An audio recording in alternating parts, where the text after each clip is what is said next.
The sun was barely rising when I stepped out of the house. The smell of fresh morning dew mixed with the faint scent of pine from the woods surrounding my land. The tranquility of the ranch was my favorite thing about living here, this quiet little corner of the world that I had inherited, the place that held so many memories for me. The peaceful chirps of the birds and the rustling of the wind in the trees had always been my soundtrack, my retreat from the chaos of the world. But that morning, there was something different.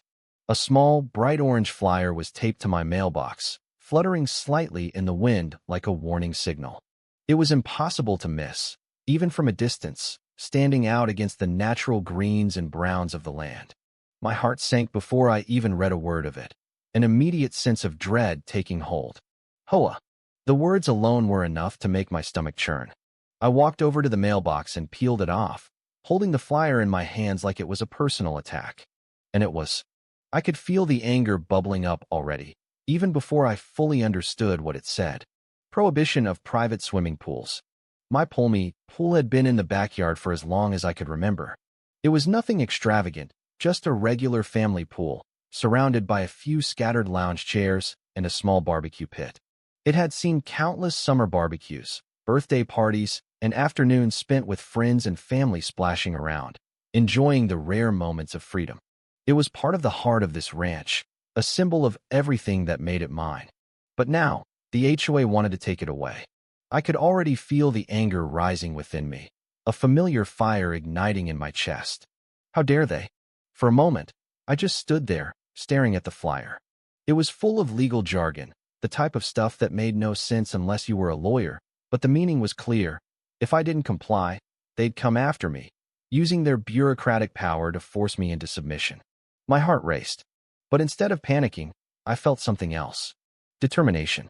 I had worked too hard for this land to let some group of overpaid suits take it from me without a fight. I wasn't going to let them bully me. I crumpled the flyer in my hand, feeling the weight of the decision on my shoulders. This was more than a battle over a swimming pool.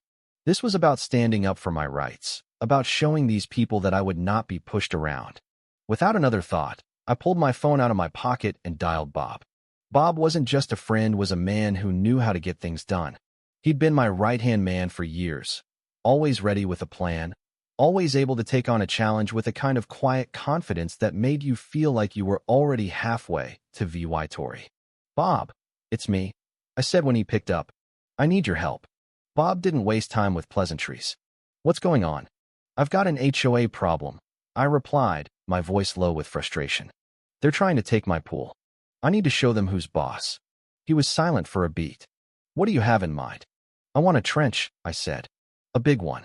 Bigger than anything they've ever seen." I could hear the grin in Bob's voice when he replied. "Bigger, huh? All right, I like your style. Let's do it." The next few days passed in a blur of active tie, every moment focused on one goal, making a statement. Bob arrived on the property early the next morning, his backhoe in tow. The heavy machinery rumbled as it settled into place, the metal beast waiting for orders. I stood by, watching as he surveyed the land. The plan was simple but effective. We would dig a trench that ran along the border of my property, a physical marker of defiance. It wasn't just about the trench itself, it was about sending a message. No one was going to walk all over me, not while I had a say in how things were done. Bob fired up the backhoe and went to work, digging with precision. The ground was tough, but the machine made short work of it, chunks of earth flying through the air as we carved out the trench. It was a lot of hard, sweaty labor, but it felt good. It felt right. Every scoop of dirt felt like one more push against the invisible forces trying to control me. There was something almost meditative about it.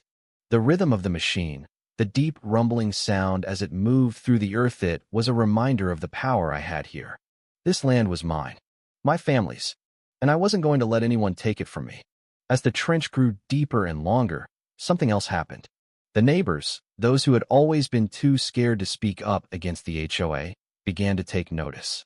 They came to watch, some offering support, others simply curious. They had all heard about the HOA's demands, the overreaching power they had, but none had been brave enough to challenge it. Until now. Greg Miller, one of the more quiet ones in the neighborhood, walked over to me as I stood by the edge of the trench, wiping the sweat from my brow. Need a hand? He asked, looking down at the trench with a thoughtful expression. I nodded. Yeah, you're welcome to help.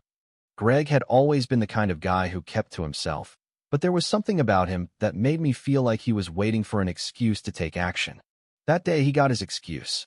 Within a few hours, other neighbors started showing up too, some with shovels, others with tools, all ready to help. It was like the beginning of a movement. I realized then that it wasn't just me against the HOA anymore. It was all of us, standing together, ready to show them that we weren't going to be pushed around.